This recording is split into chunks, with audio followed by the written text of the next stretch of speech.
Welcome to this video, and in this video we want to talk about obesity as a risk factor in COVID-19, but particularly related to weight loss and alcohol. Now this kind of started a few days ago. The Prime Minister in my country, as you probably know, had COVID-19, was really quite ill and managed to thankfully recover. But part of the problem, part of his comorbidity was he was overweight, and he freely acknowledges this. So he's now trying to lose weight because he realises that the degree of obesity that he had actually put his life at risk.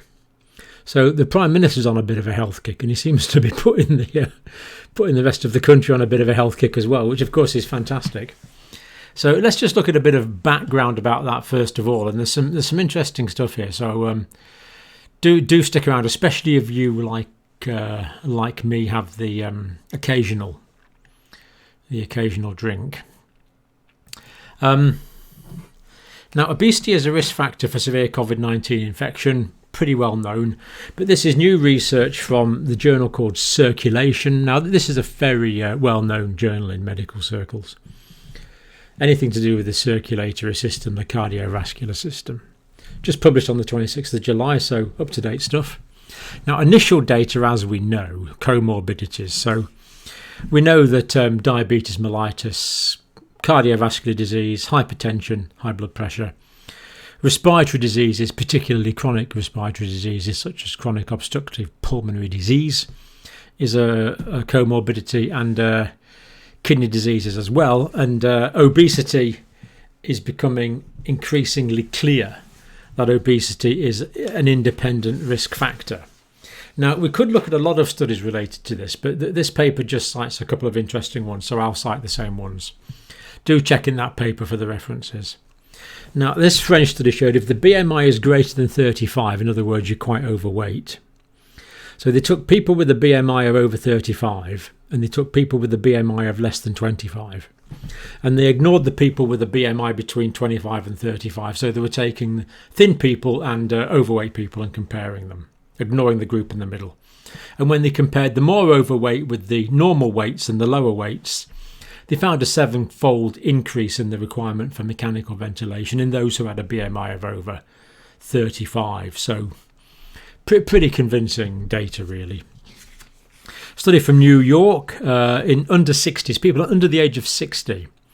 BMI 30 to 34, so overweight category, 1.8 times more likely to be admitted to critical care than someone who was of normal weight. Body mass index of greater than 35, 3.6 times more likely to be admitted to critical care. So fairly convincing emerging data from around the world on the relevance of obesity as a comorbidity. And of course, we could do a separate video on this sometime, but the relationship between obesity and other diseases, well, let's just think of a few off the cuff. Obesity, more likely to get hypertension, more likely to get diabetes mellitus type 2, more likely to get cerebrovascular disease, more likely to get cardiovascular disease, via the diabetes, more likely to get renal disease, and more likely to have obstructive breathing problems, sleep apnea, all sorts of problems, more likely.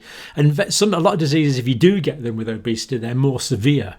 So pancreatitis, for example, the risk is much greater in obesity than in the absence of obesity. And if I did a proper prep on that, we could think of a lot more as well. But that's not the focus of this video. So obesity, calories on beer and wine. So what we're thinking about is the calories related to alcohol. Now, Britons will be encouraged to pay attention to hidden calories in food and drink. People don't realise how calorific alcohol is. Now, this surprised me. 10% of calories in the UK that are now consumed come from alcoholic drinks. Wow. 10% of calories consumed in the UK come from alcoholic drinks. And since the beginning of lockdown, there's been a 14% increase in alcohol sales. So although pubs have been shut, people have been buying at the supermarket, drinking at home. 14% increase in alcohol consumption. That is a lot, actually. Now, more than a third of children are overweight or obese by the time they leave primary school. That's by the time they're 11 or 12. So that is a sad reflection on children in the UK. 2 in 3 adults are overweight or obese, and 28% of adults in England are classified as obese. Twice as many as in 1993. So this is a recent great expansion in what we could call the obesity epidemic, probably pandemic. Now, protein contains 4 calories per gram. Carbohydrates, about 4 calories per gram of carbohydrate. Fat, about 9 calories per gram. Fibre, about 2 calories per gram. So if fat is 9 calories per gram and protein and carbohydrate is 4 calories per gram, how many calories do you think there are per gram of alcohol? Well, the answer is actually 7.2 calories per gram. So each gram of ethanol, of course, is the drinking alcohol that you would drink. Every gram of that, every gram that you drink contains just over 7 calories. But what is a gram of alcohol? Well, 10 mils of alcohol. So 10 mils of pure alcohol. In the UK, we call that 1 unit of alcohol. Equals 8 grams of ethanol, because, of course, alcohol is lighter than water. So 10 grams of alcohol, 10 grams of ethanol weighs 8 grams. So you put 10 mils in a cup or a glass, that weighs 8 grams because it's lighter than water. Now, this is interesting. Let's suppose we drink 200 mils of wine. That is 12% alcohol. Now, if it's 12% alcohol, that means there's 12 mils of alcohol in 100 mils of wine. Therefore, there's 24 mils of alcohol in 200 mils of wine. So 200 mils of wine contains 24 mils of ethanol. In UK terms, that's 2.4 units, because it's 24 millilitres of pure ethanol, just diluted in 200 mils of wine. And 200 mils of wine at 12% alcohol again is 20 grams of ethanol. So that's 20 grams. And remember, it's 7 calories a gram. So 20 grams times 7 calories equals 140 calories, or slightly more actually. 140 calories in 200 mils of wine. Now, as well as alcohol in wine, there's other sugars and other things like that are also calorific. And it's the same in beer. There's a lot of sugars and carbohydrates in beer as well. Spirits less so. But given that most wine's probably slightly stronger than 12% these days, I was reading a lot of wines I was looking in the supermarket recently. A lot of wines are like 13%.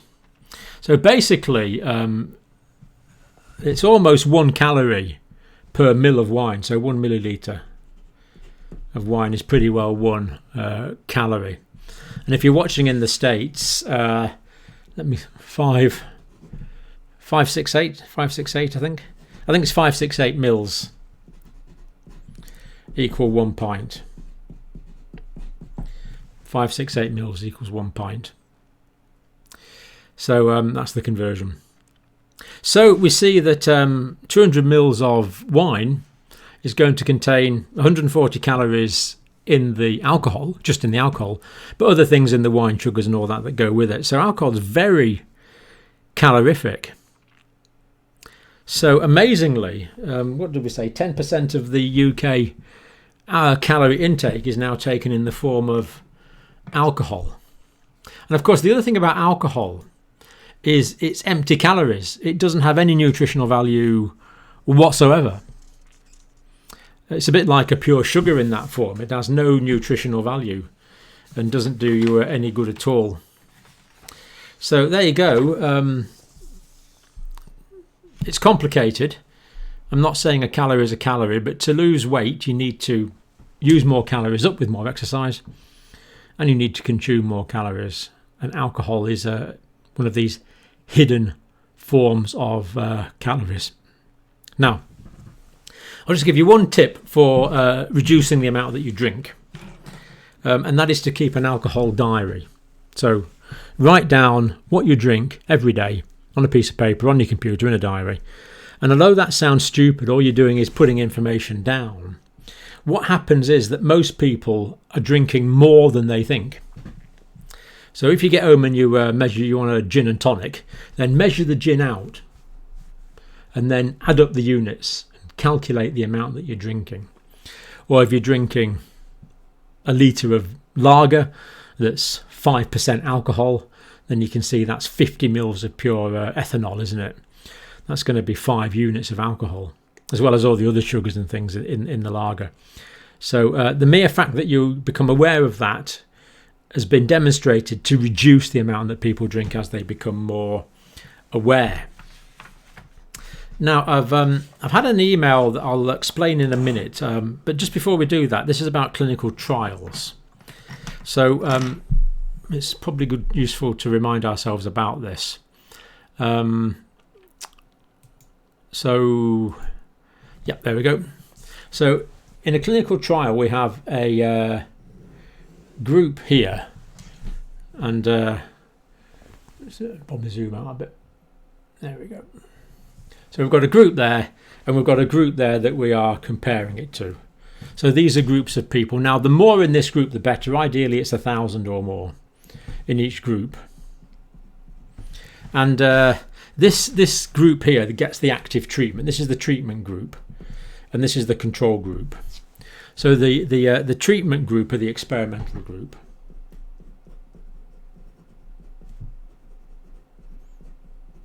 That's the experimental group, and these are the control groups. Now, the reason we need the two groups is if I give 100 people a drug and 90 of them get better and go home, that doesn't tell me anything about that drug, because if I didn't give the drug, then maybe 95% of them will get better and have gone home. We have to have something to compare it with, and that's the control group. That's why we need these two. This is the basis of the clinical trial. We need these two groups. Then we can compare the results from the control group with the results from the experimental group and see what the difference is. And allocation to these groups must be random. Because if we put all the men in this group and all the women in that group, that could change things. If we put all the young people and all the old people in that group, that could change things. If we put people with diabetes in that group and people with high blood pressure in that group, that could change things. So allocation has to be completely randomized. So everyone who enters the trial goes into each group by purely random allocation. The trial must be randomized. Because what we want to know is what is the cause and what is the effect. That's what we're trying to gauge in a clinical trial. The cause, is it the drug that's having the effect? Is it the diet that's having the weight loss? Is it the exercise that's leading to the lower pulse? Whatever it is, what is causing and what is having the effect? Because what we don't want is other things to have an effect. Anything else that can have an effect that's not the cause, anything else gets in the way. That's a confounding variable.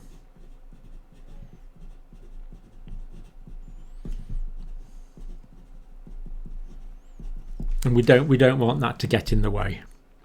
That's why these groups must be randomized, so we're comparing like with like. Now, you might think, well, why doesn't some clever person look at everyone coming into the trial and say, right, you're that age, you're the same age, you go to that group, you go into that group. You're male, you're female, you go into that group, you go into that group. Because when we start introducing human subjectivity, the data always goes wrong. We can only be comparing like with like by using the mathematics of probability to get the people into the same group. Now, the reason I brought this up, because we have done this before, but I've got an email from Norman, and let me just read what Norman says. The practice in the US, nearly all clinical trials are required to have a data safety monitoring board. These folks look at the unblinded data as the trial goes along and decides whether a trial should be stopped because of serious adverse effects in the test arm. They will also make a call to end a placebo trial if there's substantial efficacy and start treating all the rest, that's the control group as well, with the test drug. So what he's saying here is it's not that these trials just start and they're left to run for a while. What happens is if the trial's been going for a while and it's obvious that the drug is particularly toxic and is killing people, as soon as that data is significant, that will be stopped. The trial will be stopped. It's like the trials in the UK on hydroxychloroquine were stopped for that reason, because of toxicity effects. Not arguing about zinc and lower doses, just reporting that's what happened. Or you might find out that the people in the placebo group are dying at a much greater rate than people in the experimental group because the drug is working so well. In that case, it would be unethical to carry on allowing people in the control group to die. So these things are monitored as the trial goes along. They don't just let the trial run. So it's very important. So it's so important to realise this, because we don't want to put people off, as Norman correctly says, we don't want to put people off going into clinical trials. This early termination occurred, for example, with the landmark Paradigm HF heart failure trial, which was the largest clinical trial ever conducted on heart failure. The trial stopped early due to compelling efficacy. So what happened here was these patients getting this, the drugs they were getting for heart failure in the treatment group were doing way better than the people in the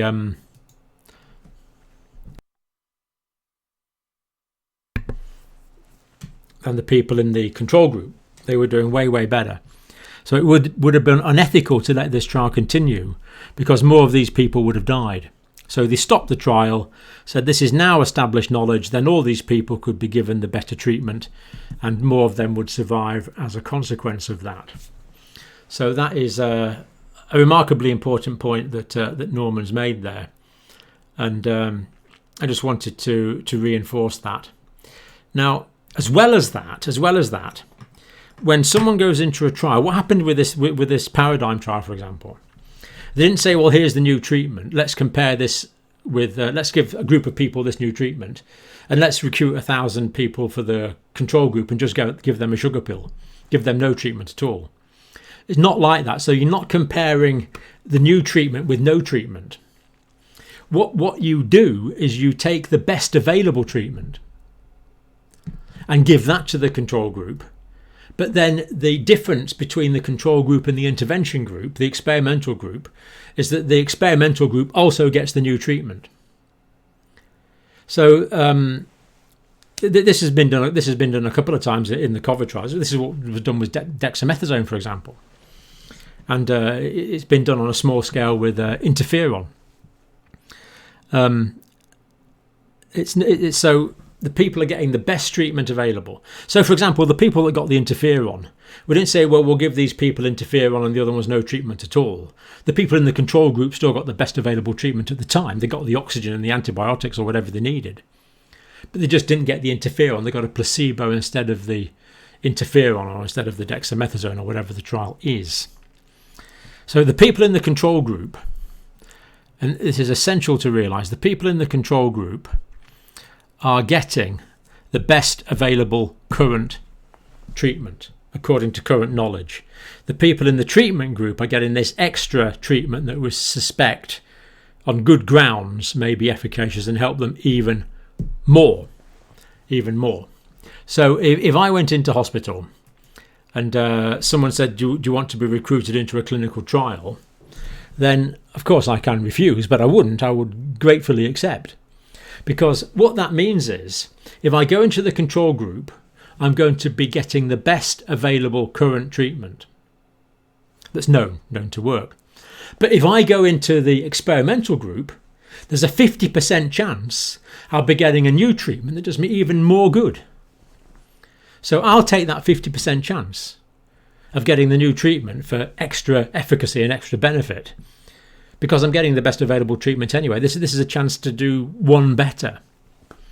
And then as soon as there's enough data, the people monitoring the trial will say, okay, this drug's toxic, stop giving it. The controls are doing way better.